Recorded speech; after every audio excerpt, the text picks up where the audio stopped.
She's passionate about helping you become the best mama you can be and is pulling back the curtain on experts' advice for every area of our lives, from eating for wellness, the best advice for littles, fashion and style, and everything in between. Get ready to get real. This is Not Your Mama's Podcast with your host, Christina Francie.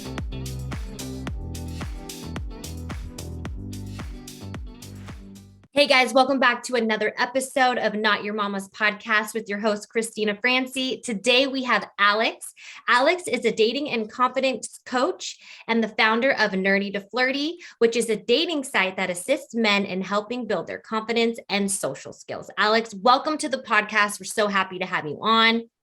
Thank you so much for having me. I'm really excited to be here. Yes, great. So I think it's so great that you're here to help men in this world. Sometimes I feel like men can be left behind because we think as men, they have it all together. They should have it all together. Absolutely. And as women, our struggles look different, and seeing it through their eyes can be difficult for us. I'm Absolutely. Curious, and I'm sure the audience is too, what led you to start Nerdy to Flirty? So it's actually a really funny story. I went with one of my girlfriends a couple years ago to a speed dating event, and we had gotten all, gussied up. We looked really beautiful. We were really excited to be there. And it was one of those situations where it's like the men sit at the booths. Actually, sorry, the women sit at the booths, like the men rotate. We were really excited to meet people, maybe find love, that kind of stuff. And it was just a really unique experience because I felt like a lot of the guys would either sit way too close to you or way too far away from you. They had no idea what to talk about. They didn't really know how to dress, things like that. So I'll be honest, afterwards, my girlfriend and I were talking to like another group of our girlfriends, and we were kind of talking a little smack and like saying how awful it was. And then like as a group, we were like, well, why don't people like help these guys? Obviously, like they're sweet guys. They want to find love just as much as we do. So maybe instead of like being part of the problem, maybe we can be part of the solutions. The idea was to give them like a woman's really honest opinion, but like constructive stuff that helps, almost like an older sister or like a really close girlfriend, but not everybody has access to that. So it basically started as an idea to just give some guys some pointers and then really evolve from there. Oh, wow. That's so great. And as women, what do you feel like is missing in the dating world, for us with men? Like, what are we missing? To be honest, I think it's just miscommunications and different like perceptions of what's going on. From my experience, I think men do want love as much as women do. Women want to be heard and understood. Men want to be heard and understood. But I think because neither one of us are really making an effort to put ourselves in the other person's shoes, it's hard to see that. Like, from working with guys, I get to know a lot more about how they struggle with like rejection and confidence. And I feel like we're so used to men approaching us that we get to have the power and be, the deciders of, yes, I want to date. No, I don't want to date. So I think it's really interesting to see more, how the guys deal with rejection, how it kind of sucks and it hurts. And women also get rejected, but not as much. So it's just, it's a unique perspective. Can you explain more on like how men would feel like in your experience working with men? Like, what do men feel like when they do get rejected? Because absolutely. Yeah. Because like I said, we don't know. I mean, we are usually the ones that are getting persuaded or approached, and we're the ones that are the deciders ultimately. Absolutely. Absolutely. So can you elaborate? Yes. Sorry to cut you off. I feel like most men are already kind of nervous to put themselves out there so that when somebody does reject them, it really feels like they're rejecting them, if that makes sense. Like if I'm at the grocery store and I like randomly ask a person to like borrow their cell phone, I'm asking for like a kind of weird request. There's a chance they could say no. For guys, they're not just asking for like a favor from someone where it's like a normal thing where if you get rejected, so what? They're like putting themselves out there and basically saying like, oh, would you like to date me? And then somebody's like, no. And a lot of men have this idea that if they do approach a woman, they're going to get like slapped in the face or a drink thrown in their face. And I say, that's like stuff that only happens in the movies. I feel like if you're respectful and polite, even if the woman's not interested, you will more than likely get met with, respect. I think a lot of the weird stuff that happens in dating is men who are like overly cocky and overly confident, trying to persuade women to date them as opposed to just offering something and then saying, that they accept a yes or a no. Does that make sense? Totally. Yeah. So I feel like most nice guys, I hate to say that because there's like the connotation of nice guys, but most men who are genuinely kind are not putting themselves out there, because when they get rejected, it hurts so bad. And I think more women are having interactions with men who are a little bit of, egomaniacs, because they have the confidence to put themselves out there. So it's bad for everybody. So when the truly kind guys, the introverts of the world, the guys who are not super cool in high school, when those guys have the real confidence to put themselves out there, I think it's better for everybody, because women get more exposed to great people in the dating pool as opposed to the kind of usual jerks they're around a lot. Yeah. Does that make sense? Sorry, I didn't mean to interrupt, and how do you help men navigate through like this whole new era of meeting on dating apps and stuff? You got Tinder. Yeah. That's like pretty much the only one I know, like Plenty of Fish. I don't know, eHarmony. There's so many. How do you help them navigate through that to help them find a girl that would most likely not reject them, or what to look for in girl qualities? Absolutely. So the first thing that I actually teach them is, you just have to kind of get used to rejection. That's just the name of the game. So there is no way to like set yourself up for success where you're not going to be rejected. That's always going to be a part of dating. It's figuring out who you have more of a chance with, who you're even going to like too. I think a lot of the times when men are working on trying to ask people out, they're worried, is this person going to say yes? As opposed to, do I actually even want to ask this person out? So as far as the online dating stuff, what I help them is I do what I call like polishing. I don't want to change them. You don't have to change who you are to find a partner, but I help them polish, right? Give them maybe a little bit better of a haircut, a little bit better styling, better pictures, right? I don't know about you guys and the other listeners on the podcast, but I'm sick of guys taking cell phone pictures in the car where it's just a selfie like this. And they're not even smiling half the time, or like holding a fish. I think we've all seen so many of those. So I try to help the guys have unique pictures, pictures where they're genuinely smiling, not just the posed pictures, and really just putting the best version of themselves forward, not just a cookie cutter version of like an everyday guy, but like actually them and their personality. So rejection will always be a part of the game, but I think helping them really just put the best version of themselves out there is the best way to navigate online dating. Yeah. And to help them understand that just because a woman says no, it doesn't mean that like you're not of value and that you're a bad person. It's just not the right match, or, that woman's looking for something else in her life, and, and if anything, it's dodging a bullet.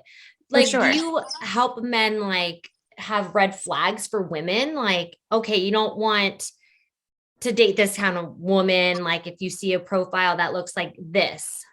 Absolutely. So I think one of the things that I've gotten to learn from, the other side of the table from getting to talk to men is as women, our worries with online dating is this guy a scammer? Is this guy going to potentially like harm me in a way? Totally. I think that's more of like what we're worried about. Men are more worried about, is this woman going to scam me? Is this woman going to catfish me? Is this a robot? That kind of thing. Yeah. And I think also when it comes to rejection, just to like back up a little bit, part of why rejection hurts is because you feel like they're really rejecting you. And I try to put that into perspective for them. If you approach a woman at a bar and she knows you for all of 30 seconds and she says no, do you think she has enough of a real look at who you are to say no? Like, does she know enough about you to really reject you? Or was it just maybe a bad first impression? Or was it maybe you're a perfectly lovely person? You're, kind and successful and attractive, but you're still just not that person's type for whatever reason. One of my favorite sayings is you can't be everybody's cup of tea. Like you think of like the hottest girl in the world. There will still be some men who are like, yeah, she's a little, thin for my taste or whatever. Yeah, exactly. No matter how cool you are, successful, you will not be everybody's cup of tea. So that's just part of, the game. Exactly. Does that answer your question? Sorry, I went on a tangent. Yeah, no, it did. No, it's perfect. I mean, I love that. So moving forward, and I kind of ask my guests these 4 questions always. And so I'm curious as to who and what inspires you. Yes. Also, sorry, I just remembered you asked me a question about, do I help them look out for red flags for women? Oh, yes. Yes, I do. I think, sorry, I'm all over the place. So am I. Don't worry about it. I think because women have certain red flags that we look for in men, I definitely teach the men what those red flags are so they cannot be those. But I also teach them the red flags to look out for in women. Which are? I love women. I'm a huge, proponent of women, but we are sometimes, toxic. There are some women who are not going to be a good dater. Anytime a woman has something in her profile about wanting to be like swept off her feet, like the white knight kind of thing, that kind of is a red flag to me, because I feel like obviously the romance of like a princess kind of story is lovely, but I feel like in modern times that's not very realistic, and I feel like most of the women that say that aren't going to bring a lot to the table, if that makes sense. I hate to say that because it sounds like an anti-woman thing, but just when women have such an unrealistic expectation of romance, I think that's kind of a red flag. Because my take on dating is that the best kind of relationships are two complete people who complement each other and choose to be together, right? Where you guys have your own lives and friends and stuff you've got going on. You're both like confident and happy, and then you choose to be together. Like sometimes when women say they want like a knight in shining armor, a white knight kind of thing, it makes it sound like they're wanting to be like rescued. And just as I don't think men should be looking for a mother type for themselves, like if you want a mother for your children, that's different. But like if you want someone to mommy you, that to me is the equivalent for women, when women want like a white knight to come rescue them. Totally. Yeah. And I think it gives you a lot more. Absolutely. I think it gives you a lot more freedom in relationships where you both can handle your own crap and like you choose to be together. And then other red flags are just like if they've got, tons of other men in the picture, if they seem, there's lots of stuff, but I feel like most women on dating apps are very genuine people. So the red flags are kind of few and far between, but I think that's the most common one that I see from the guy's side is the over romanticizing, I don't know if that's a word, of dating and how it's not that realistic. Yeah. Oh no, that's great. Yeah. You can ask me the closing question again. Sorry. I just thought of that. No, it's good. I mean, I should have remembered, but I felt like it was answered, but then you totally elaborated more, and it's beautiful. I love what you had to say. Okay. So now who and what inspires you?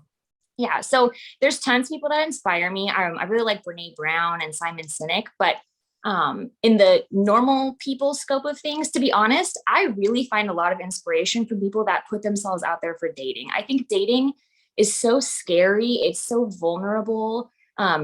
Going on dates, like every time a woman does her hair and makeup to go on a date and like hopes that this could be her person. And every time a man approaches a woman, even though like inside he's dying and he's so scared, like to me, that's such an inspiration. People who have hope even when things are difficult, especially in a dating sphere. So I think just people putting themselves out there is a real inspiration.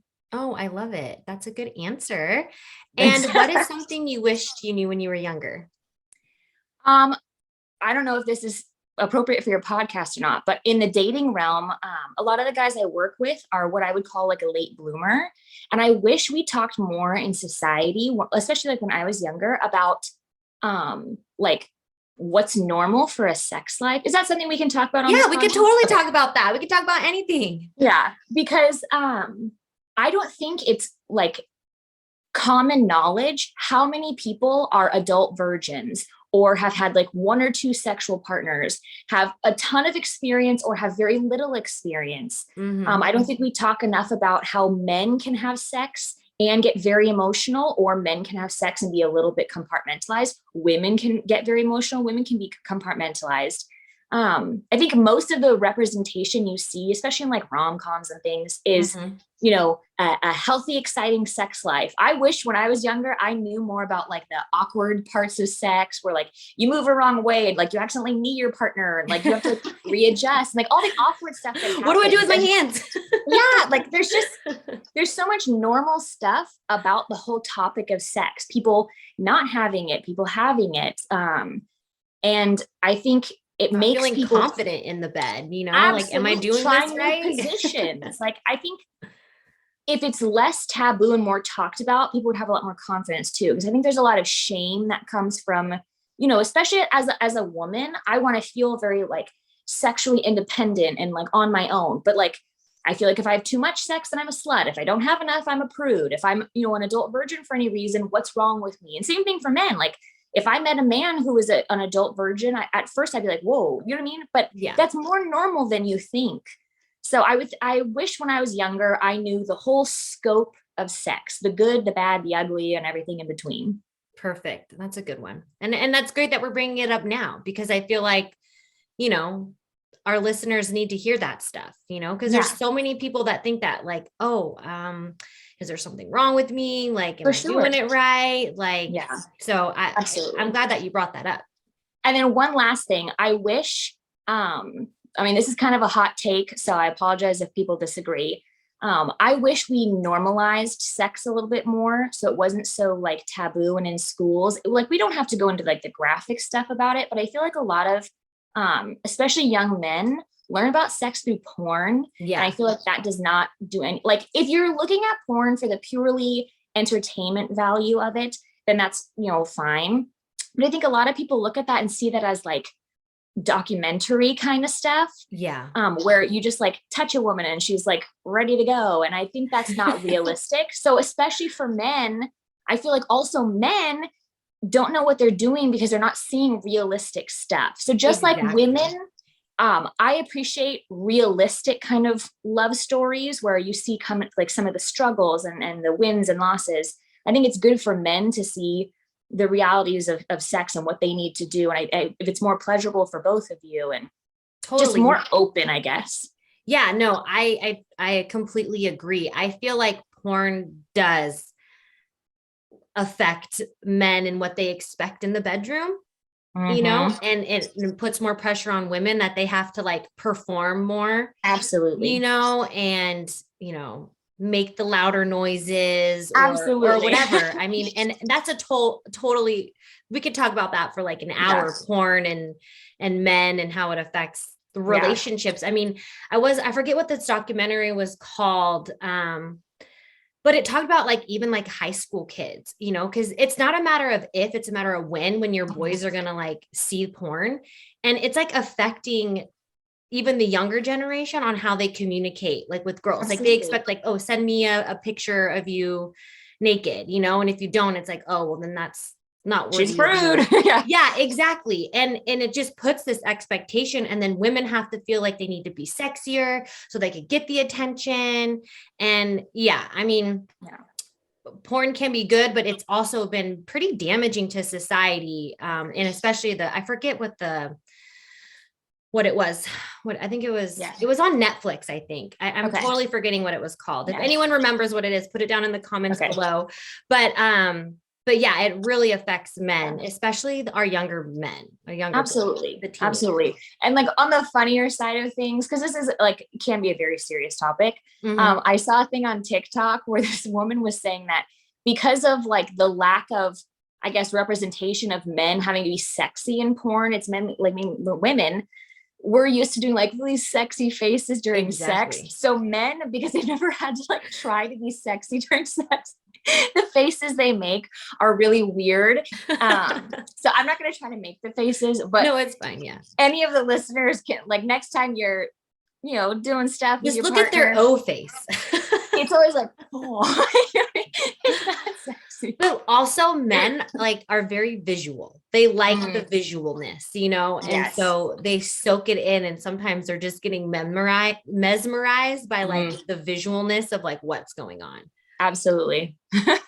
That's great stuff. Okay. And so my third question is, what's the essential part of your daily routine? Yeah. So one of the things that I do every single day is affirmations. I think that's talked about a lot. Whether you believe in law of attraction, all that kind of stuff, whatever your thought process is, I don't think that you can go wrong by saying more positive things to yourself. There absolutely is a realm of toxic positivity, so I'm not going to go into that, but something that I do every day is just pump myself up with a lot of love.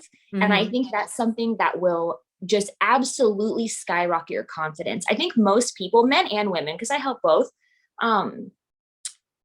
it's wild how self-deprecating we are without even realizing it. Like how many times a day we say something negative to ourselves in our head or out loud, like myself, to be very vulnerable. I like the way I look. I'm very confident, but every now and then I'll like walk past the mirror. I'll be like, oh, I don't like this. I don't like that. And even if I'm just saying it in my head, I'm like, no, I wouldn't talk to my best friend like that. Why would I talk to myself like that? So then I immediately say like, you know what? I'm happy and healthy and I love my body and I'm a good person, and just give myself the love that sometimes I think we expect other people to give ourselves. But I think when you become your biggest cheerleader, you become like bulletproof in a sense. And my philosophy on confidence is you're never going to be like 100% confident where you're like, I did it. I've done the work. I'm done. Like it's a constant process. It's like a muscle, right? You're going to have times where you don't like the way you look one day and you're like, man, I'm never going to get confident. And then some days where you're really putting the work and doing well, but it's more like 2 steps forward, 1 step back. As long as you're trying to go forward, that's like the main thing. So I think the number one rule of confidence building and your daily routines and rituals should be affirmations and positive self-talk and giving yourself some love. Totally. I mean, I could be my own worst enemy. I am my own worst enemy, like, and I'm always constantly beating myself up in my head. But then, if you can just catch yourself in thinking the negative things and reverse it and just be like, no, I am not this thing and everything's going to be okay. And then give yourself the affirmation. I think if you're able to recognize and be able to correct the thinking, that's like already a huge step forward in becoming more loving to yourself and being your best friend. And, I love the affirmation thing. I mean, I used to like, write something on the mirror, with like an erasable marker and just put like, I am love, I love that. I am power, I am beautiful. I love that. Yeah. I love that. And great. To be honest, I love the wave of self-love and self-development, but I feel like not enough men are taking advantage of this trend. I think more and more women are showering themselves with love and affection, drawing better boundaries, saying no to things. But I wish more men would be kinder to themselves. I think because, of how society is set up, a lot of men feel pressure to look a certain way. Just like women, we feel so much pressure to look a certain way. Men do too. If men are not tall with a great set, of hair and, all this other stuff going on, if they're not super successful, they don't feel very good about themselves. Yeah. So I think it's important for men too, when they're not, living up to whatever expectation is set for themselves, self, goals or society, whatever, to give themselves some extra love too. I think a lot of men deserve a little bit of intimacy and empathy and that kind of stuff. And I think a lot of men crave it, but are a little bit uncomfortable asking for it. Well, yeah, I feel like in society, sometimes they're taught like, don't feel emotions, don't cry, you're not a baby and all those things. And so sometimes it's like they grow up with the suppression of having to feel those things. And it's not okay to outwardly express like how I'm feeling. And I do agree. And I see that. And I have met some men that are, give themselves affirmation and love, but most of the men that I've met sometimes don't even believe in that practice, Right.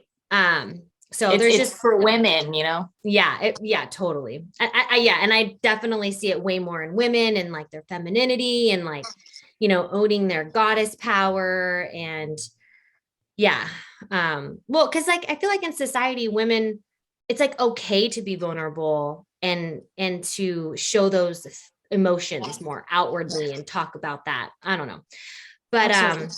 I mean, I don't know how many male listeners you have, and then correct me if I'm wrong. Most women I talk to, because I'm 29 now, the older I get, more and more women like a man who's well-rounded, like absolutely masculine and in their masculine, energy and being, manly. Yeah. Protect the family. For sure. But also I think it's so sexy when a man can like open up and let down his walls. And I think a lot of men are worried of being labeled a P word. I don't know what I'm allowed to say on this, but I think they're scared of being labeled like soft and a pansy if they like show their emotions. But I think that's more branding that's like put out there by other men. I almost all my girlfriends, when we've talked, love it when a guy feels safe enough to talk about real emotions with them. And I feel like that creates a level of intimacy. And a lot of men don't have intimacy in their lives with their friends, sometimes with family, but I feel like letting down your walls and actually creating deep, meaningful relationships is like so wonderful. And I wish more men would do that. Yeah. Yeah. And then the last question is best advice you've ever received. I think the best advice I've ever received is it's better to pause than to quit. So for anything in life, but more specifically for dating and confidence, dating can feel extremely overwhelming when you're, putting yourself online and you're going on dates and, specifically for women, every time you're doing your hair and makeup and you're going out for a date and then a guy says something, you're like, oh my God, I gotta leave. You know what I mean? And then like, it's an arduous process. So I think sometimes it's better to pause than to quit when it's coming to, building your confidence. I fully believe in the power of therapy, all that kind of stuff. I'm not a therapist, so I can't represent myself as such. But I think undoing stuff from your past and growing sometimes can be a lot. It can be overwhelming. So some people are like, oh, this is too scary, I'm done. It's better to like pause, rest and recuperate, and then keep going. So I think that's advice that I wish I had learned when I was younger, that it's better to pause than to give up. So if you need a break from dating, take it. If you need a break from self-development, take it. If you need a break from social media, take it. I think that's really great advice. Yeah. Like, yeah. And that can relate to anything. If you're trying to go after your dreams or like start a business, and it's not working the way you're planning, just take a pause. Don't stop your goals and your dreams. Just take a pause, analyze it, really try to be with yourself and think about how you can make it better or adjust the tweaks here and there and then continue again. I think that's really great advice. Awesome. All right, Alyx. Well, that was such a great interview. Thank you so much. Do you have any last words for the audience before we part ways? I think my last words are don't give up on love. If you really do want a partner, it may not happen overnight. Maybe it'll take 6 months, maybe it'll take even longer, but if it's something you care about, keep work, keep, trying your best, take the pauses you need. But as far as dating, if you want a partner, you will find a partner if you just keep at it. It's like a filtering system. You have to go through a lot of people to find what you're looking for. And then as far as the confidence building stuff, I would say just do your best to be kind to yourself today. And one rule of thumb is if you wouldn't say it to your best friend, why would you say it to yourself? So anytime you think of negative things, if you would never call your friend, fat or ugly or a loser, why would you say that stuff to yourself? So I think the rule of thumb for the day is be kind to yourself, take your pauses, but keep at it. Awesome. I love that. So beautiful. Well, guys, thanks for listening to another episode of Not Your Mama's podcast. It was so lovely to have you here and I hope to see you in the next one. Awesome. Bye, guys. Thank you so much for having me. You're welcome. Bye-bye. Thank you for listening to this week's episode of Not Your Mama's podcast. If you're enjoying the show, please feel free to rate, subscribe, and leave a review wherever you listen to your podcasts. We really appreciate it, and we'll see you in the next one.